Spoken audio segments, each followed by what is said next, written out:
बिस्मिल्लाहिर्रहमानिर्रहीम जी, अस्सलाम वालेकुम। मैं हुमारी अली, आप देख रहे हैं मेरा चैनल। डिलीवरी बॉय रईस के कत्ल के दो गवाह हैं। 24 की रात को आखिर क्या होता रहा, कहानी खुल गई है।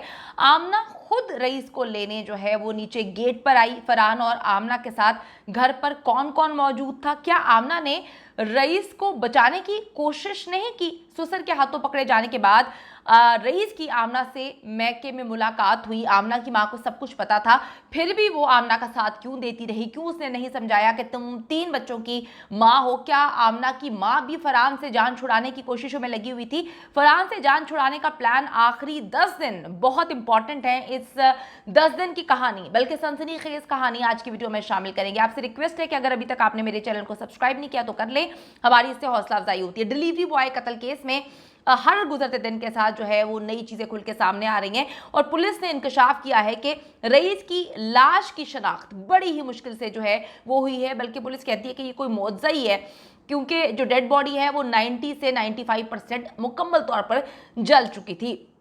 इसी का सहारा इन कातिलों ने लिया था। इनका प्लान यही था कि वो जल जाएगा, किसी को पता भी नहीं चलेगा। लेकिन कहते हैं ना कि कहीं ना कहीं कोई ना कोई सुराग तो छूट ही जाता है। जब हम गलत करने की कोशिशों में लगे होते हैं तो अल्लाह कहीं ना कहीं जो है वो सही करने की कोई किरण पैदा कर देता है। उंगलियों के निशानात के बाद गवाह भी अब सामने आ गए हैं। आमना का ये झूठ भी पकड़ा गया है। वैसे तो वो झूठ की दुकान है, मुझे नहीं पता कौन से लोग उसको सपोर्ट करते हैं। हर बात उसकी झूठ है। अगर आप मान भी लें कि वो सच बोलती है, लेकिन अगर आप उसके 4-5 इंटरव्यूज को मिक्स करके देखें तो आपको पता चल जाएगा कि सबसे बड़ी ड्रामा क्वीन, वैम्पायर किस्म की खातून है ये। पता नहीं कितने लोगों को खा चुकी है। इसकी जो बयानात हैं वो आपस में एक दूसरे से मिलते नहीं है। हर 2 लम्हे बाद जैसे ये कैमरे में ऐसे करके देखती है, रोना शुरू कर देती है, हंसना शुरू कर देती है। फुल मतलब ड्रामा है और वो मशहूर हो रही है। शायद उसको इसी तरह की मशहूरी चाहिए थी। आमना का ये झूठ भी पकड़ा गया है कि उसे कत्ल का कुछ भी इल्म नहीं था। यानी कि अगर आप उसके 5-6 इंटरव्यूज को मिलाकर सुनना शुरू करें तो आपको पता चलेगा कि बहुत बड़ी झूठी है।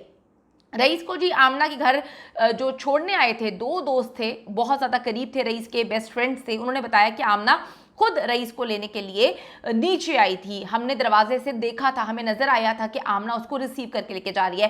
फरहान का घर जो है वो गली के कॉर्नर पे है। अब लड़कों ने खुद रईस को आमना के साथ घर के अंदर दाखिल होते हुए देखा। आमना खुद घेर कर रईस को जो है वो अपने साथ ऊपर कमरे में लेकर गई। रईस को कॉल भी मानो ने ही की। आप सबको पता है, बड़ी खुश हो के फखर से बताती है कि मैं मानो हूँ और मैं मानो मानो हूँ। ये नाम मानो आपने याद रखना है, क्योंकि आमना ने फरहान के नाम की सिम जो है वो निकलवाई हुई है। यानी कि वो फरहान के नाम की सिम यूज करती थी और पुलिस रईस की लोकेशन और सीडीआर डेटा से फरहान को ही पकड़ने निकली थी, क्योंकि फरहान के नाम पर सिम थी और सारी चीज़ें जो है वो फरहान के अगेंस्ट गई थी। लेकिन फिर उसे पता चला कि कोई मानो ये सिम यूज़ करती है। पुलिस को बाद में पता चला कि मानो कौन है। मानो का तो अफेयर चल रहा था, मानो का तो चक्कर चल रहा था, मानो ने इसको घेरा था, मानो का 6 महीने से रिकॉर्ड था इस चक्कर का। लेकिन इतनी शातिर खातून है, इतनी शातिर खातून है कि बड़े धड़ल्ले से बैठ के कह रही है कि सीडीआर निकालें। बड़े धड़ल्ले से बैठ कर ये कह रही है कि जी सारी चैट्स निकाल लें, मैंने तो कुछ भी नहीं किया। उसने बहुत ही जो है चालाकी के साथ मुख्तलिफ सॉफ्टवेयर जो हैं वो अपडेट करवा दिए थे, डाउनलोड करवा दिए थे, खुद किए थे। और उनके थ्रू जो है वो एक चीज़ पर बात नहीं करती थी, मुख्तलिफ चीज़ों पर जो है वो उसके साथ बात करती थी, ताल्लुक में रहती थी। 2 गवाहों ने बताया कि हम आमना और रईस के अफेयर से बहुत अच्छे से जो है बाखबर थे, लेकिन रात 12 बजे रईस का आमना के घर जाना हमें भी कुछ सही नहीं लगा। हमने रईस को समझाया भी तो उसने कहा कि आमना ने मुझे ज़रूरी काम से बुलाया है। ये दोनों लड़के जो है रईस के करीबी दोस्त हैं और इनके मुताबिक आमना इस वक्त सिर्फ और सिर्फ झूठ बोल रही है। देखिए, मैं इस पर बात नहीं करूँगी कि ये क्यों हुआ। आमना जो है वो उसके शौहर फरहान से जो है उनके ताल्लुकात ठीक नहीं थे, वो उस पर तवज्जो नहीं देता था। देखिए, मेरी बात सुने, जस्टिफिकेशंस देनी है तो इंसान फिर किसी कातिल की, किसी टेररिस्ट की, हर एक बंदे की दे सकता है कि ये हालात थे।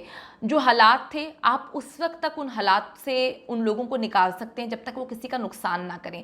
अगर आप किसी का नुकसान कर चुके हैं, आपने 22 साल लड़के को चक्कर चलाने के बाद जो है उसको इतनी बुरी मौत दी, इतनी बुरी मौत दी, क्या उसका अकेले का कसूर था? 2 बंदों की रजामंदी से एक चक्कर चलाया जाता है। 2 बंदों की, मर्द और औरत की रजामंदी से जो है एक फिजिकल रिलेशन दोनों ने बनाया।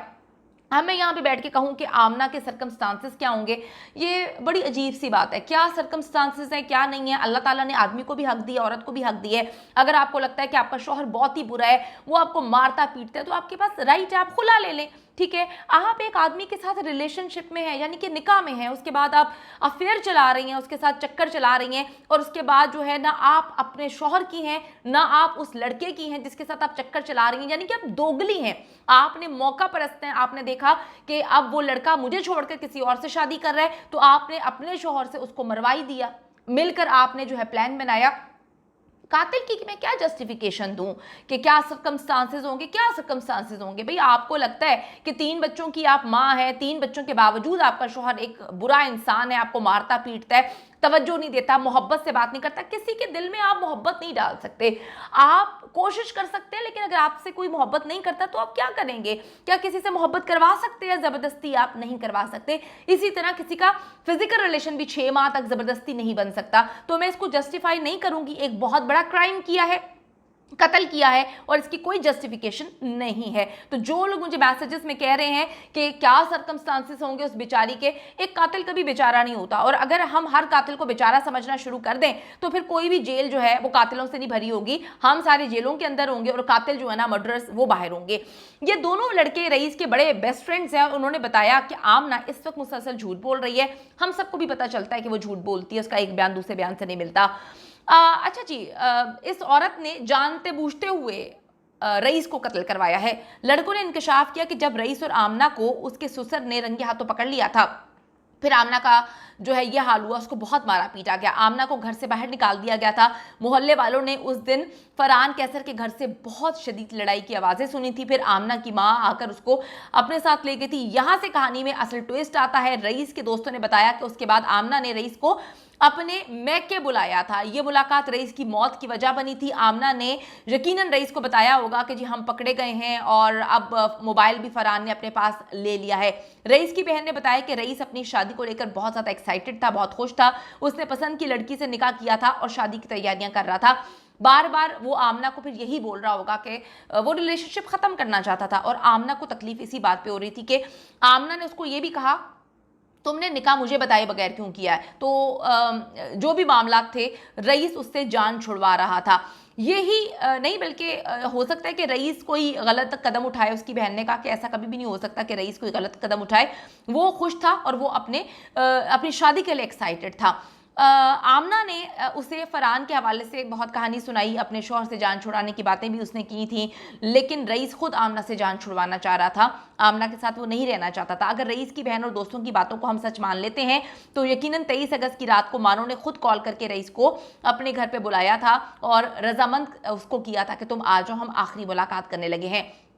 मिस मानो रईस को यही एहसास दिलाती रही कि वो फरहान से जान जो है वो छुड़ाना चाहती है, लेकिन हकीकत में वो फरहान को पक्का कर चुकी थी कि देखो तुम्हारे साथ मिलकर मैं अपने पुराने आशिक को जो है वो टॉर्चर करूंगी, उसको मारूंगी, तुम जो कहोगे वो करूंगी। यानी कि डबल गेम खेल रही थी ये मकार औरत। इसकी शक्ल लूमड़ी जैसी है, यानी कि लूमड़ी की तरह ये अपनी शक्ल बना बना के बात करती है, गिरगिट की तरह ये रंग बदलती है। इतनी हॉरिबल किस्म की चालाक मकार औरत अगर आप सोचें कि बाहर आ जाती है, इसको बेल मिल जाती है, तो फिर आप सोच लें कि क्या होगा। अब आमना का शौहर और ससुराल वाले अपनी झूठी इज्जत बचाने के लिए आमना की साइड दे रहे हैं, लेकिन CDR, WhatsApp chats, CCTV footages सबसे साबित हो चुका है आमना और रईस के जो है गंदे ताल्लुकात थे, गलत किस्म के ताल्लुकात थे, उनके नाजायज़ ताल्लुकात थे, जिसकी बिना पर जो है उसके शौहर को बहुत गुस्सा चढ़ा और आमना ने डेफिनेटली उसको ट्रैप कर लिया। उसके बाद उसने जो है वो उसको कत्ल कर दिया। यानी कि इस वक्त अगर हम आमना का स्टांस देखें, आमना तो भाई हर लिहाज से इस वक्त बेफिक्री है। मियाँ उसका जो है कातिल बन चुका है, वो अब बाहर निकलने नहीं वाला। आमना को बेल मिल भी जाएगी तो उसकी जान जो है वो फरहान से भी छूट गई, उसके बाद रईस से भी छूट गई। आमना को असल तकलीफ यही थी कि उसका जो आशिक है रईस, वो शादी करने जा रहा है, वो उसको छोड़ रहा है। 6-7 महीने की जो टाइम की इन्वेस्टमेंट की हुई थी या उसके जज्बात उसके साथ क्या थे, उसने ये उसको समझाया भी था कि तुम निकाह ना करो, तुम उसको तलाक दे दो, छोड़ दो, शादी मत करो। लेकिन रईस ने उसकी कोई बात नहीं मानी और अंजाम आप देख लें।